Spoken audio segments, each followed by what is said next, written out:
Le garde de corps d'Ibrahim Traoré refuse d'éliminer Ibrahim Traoré à travers une somme de 5 millions de dollars et une promesse à l'appui d'une vie de jouissance à l'étranger. Mais vous savez que ce garde de corps a une conscience et il a refusé de faire cela. Parce que cette conscience sera, mes amis, une conscience nationale qui va peser sur lui à vie. Alors il veut pas être le traître de la nation. Et du coup, mes amis, il nous explique ce témoignage qui est vraiment poignant. Il nous dit, ils m'ont fait 5 millions de dollars pour abattre Ibrahim Traoré dans le dos en plein moment de prière. C'est incroyable, mes amis. C'est vraiment un truc de fou. Est-ce que l'argent peut acheter tout, mes amis? C'est incroyable. C'est vraiment incroyable. Et c'est comme ça, nos leaders qui étaient, mes amis, dans une révolution totale, ils se sont servis, bien évidemment, de leur propre frère noir pour pouvoir faire ce qu'on appelle le sale boulot, les amis. Et c'est ce qui, mes amis, a fait de telle sorte que tous ces leaders sont partis. Mais pour cette fois, il décide de ne pas faire cela parce que il aime son pays, parce qu'il aime sa nation, les amis. C'est vraiment incroyable cette histoire. Dis-moi en commentaire, qu'est-ce que tu en penses? Et n'hésite pas de partager aussi la vidéo. Et nous aussi demandons à Ibrahim Traoré d'être très prudent et de faire aussi attention. Parce que l'ennemi n'est vraiment pas loin. Ciao, ciao. Abonne-toi pour ne pas rater d'autres vidéos.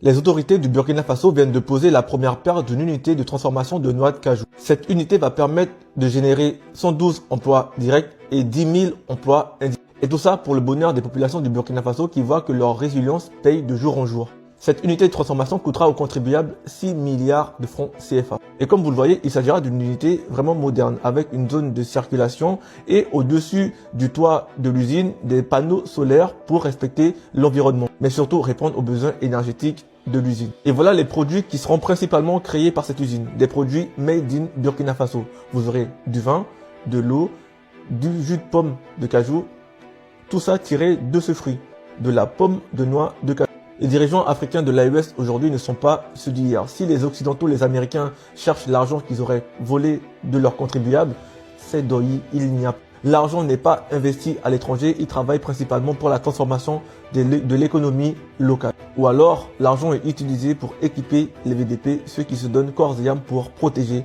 la patrie. Ça fait plusieurs années que la France se moquait de nous au Sahel.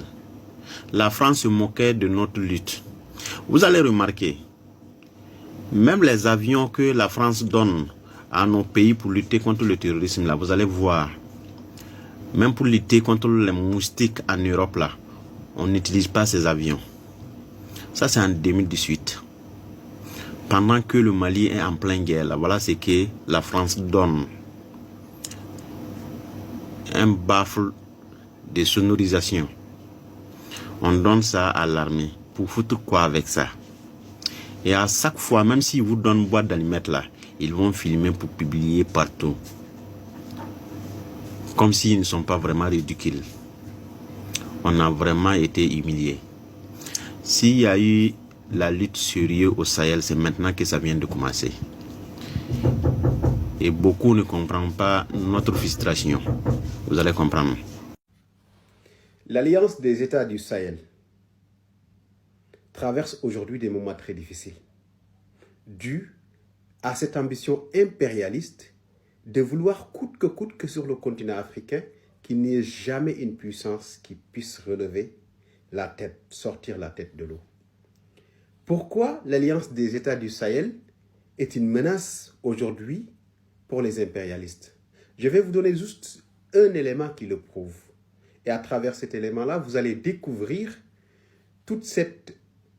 une chaîne de prospérité qui va en suivre. C'est-à-dire que à travers cet élément, vous allez comprendre que tout est une question de link.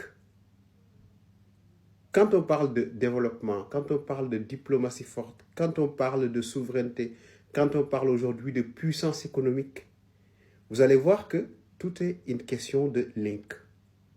Aujourd'hui, pourquoi l'Alliance des États du Sahel subit ce qu'elle subit aujourd'hui comme diffamation, comme désinformation, comme manipulation ou même comme discours tendant à aller vers un appel à une guerre civile, venant toujours des impérialistes.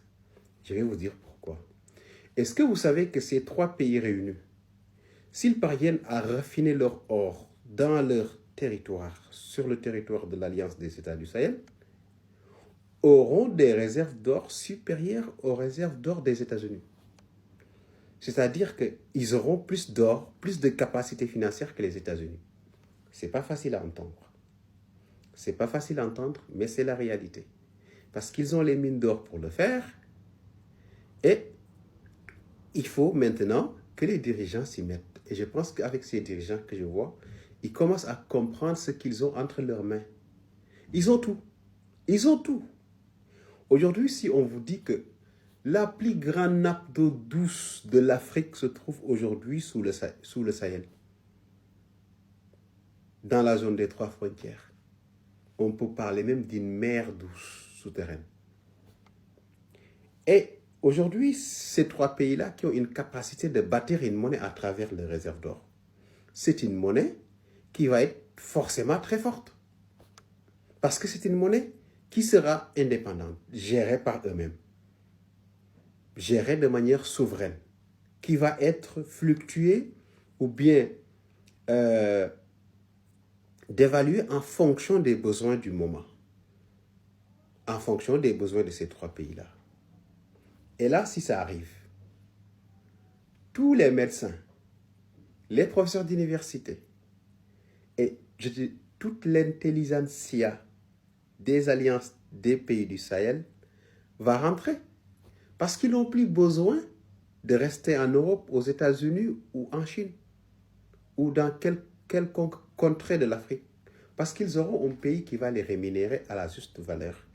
Ils auront un pays où quel que soit leur niveau de vie souhaité, ils trouveront sur le territoire des éléments nécessaires pour mener leur vie.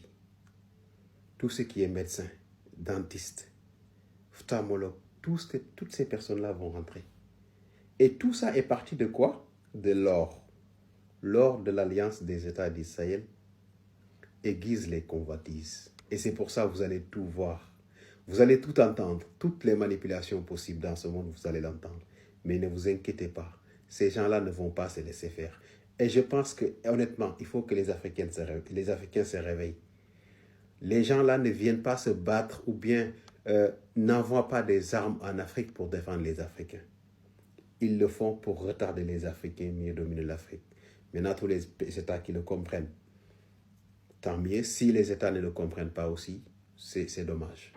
Mais sachez qu'aujourd'hui, l'Alliance des États du Sahel est une vraie menace pour l'équilibre ou bien la configuration actuelle des relations internationales sur le continent africain. Ou bien la guerre d'influence sur le continent africain. Et tout est parti de ça, l'or. Ils ont l'or, ils ont tout. Ils ont le bauxite, ils ont le cobalt, ils ont l'uranium, ils ont l'or, ils ont le pétrole. Ils ont le cheptel, vous voyez le cheptel du Mali. Ils ont tout pour se développer. Donc, et tout le monde sait que la plus grande aujourd'hui hantise des États impérialistes, c'est de voir une entité africaine organisée qui se développe et qui commence à bâtir quelque chose de solide, quelque chose de réel. Je vais vous faire une analyse dans ma chaîne MGI News de beaucoup d'éléments qui prouvent aujourd'hui que l'Alliance des États du Sahel est une menace réelle pour l'équilibre ou bien la configuration actuelle des relations en Afrique, c'est-à-dire les relations entre les pays du Nord et les pays du Sud ou bien entre Sud-Sud. Parce qu'aujourd'hui, avec la délocalisation, il y a beaucoup d'entreprises qui sont délocalisées dans le Sud, mais en réalité, ils appartiennent au Nord. Mais je vais vous montrer dans des analyses beaucoup plus approfondies comment l'Alliance des États du Sahel, à travers ses ressources, peut bâtir une monnaie solide, une monnaie très solide pour faire face aujourd'hui à toutes ces pressions et pour aujourd'hui sauver sa population de la misère et de la pauvreté et être une grande puissance qui va concurrencer avec les grandes puissances parce qu'ils ont l'or, ils ont tout. Ils ont tout, tout. Citez-moi une seule ressource au monde qu'il n'y a pas chez eux, qui est stratégique. Il n'y en a pas. Hier, Ado a dit qu'il y a 80 000 réfugiés burkinabés en Côte d'Ivoire. Pourquoi c'est maintenant que Ado décide de parler? Pourtant, les 80 000 réfugiés en Côte d'Ivoire, ça a été sous Damiba. Et il y a eu un communiqué de nos autorités en ce moment. Ado n'avait pas parlé en ce moment. C'est lorsque au même moment que les mercenaires ivoiriens ont été arrêtés au Burkina que Ado sort pour parler. C'est une technique d'intimidation. Et c'est ce que la France a toujours utilisé. Quand les mercenaires français ont été arrêtés au Burkina, là, écoutez bien, la France a fait plusieurs communiqués qu'il va refuser tout visa aux citoyens burkinabés. La France avait refusé bourse d'études aux étudiants burkinabés en ce moment-là, juste pour intimider nos autorités. Mais nos autorités sont restées droits. Ils ont fait payer la France plusieurs milliards pour libérer ces mercenaires. C'est même intimidation, même méthode que Ado est en train de faire. Juste pour nous rappeler qu'on a 80 000 réfugiés en Côte d'Ivoire, juste pour effrayer nos autorités. Pour ne pas que cette histoire des mercenaires ivoiriens au Burkina n'aille loin. Mais nos autorités vont aller jusqu'au bout de cette affaire. C'est pas aujourd'hui, hein. Les 80 000 Burkinabés en Côte d'Ivoire, réfugiés burkinabés en Côte d'Ivoire, c'est pas aujourd'hui, hein. C'est pas aujourd'hui. Vous avez vu tous les vidéomans de Ado Mouton sont allés filmer le camp de nos réfugiés pour publier. Et c'est aujourd'hui que Ado décide de prendre la parole sur ça. Ça, c'est une manière d'intimider nos autorités. Mais ça ne peut freiner même rien du tout. Parce que nos autorités sont tout droits dans leurs propos. Regardez seulement.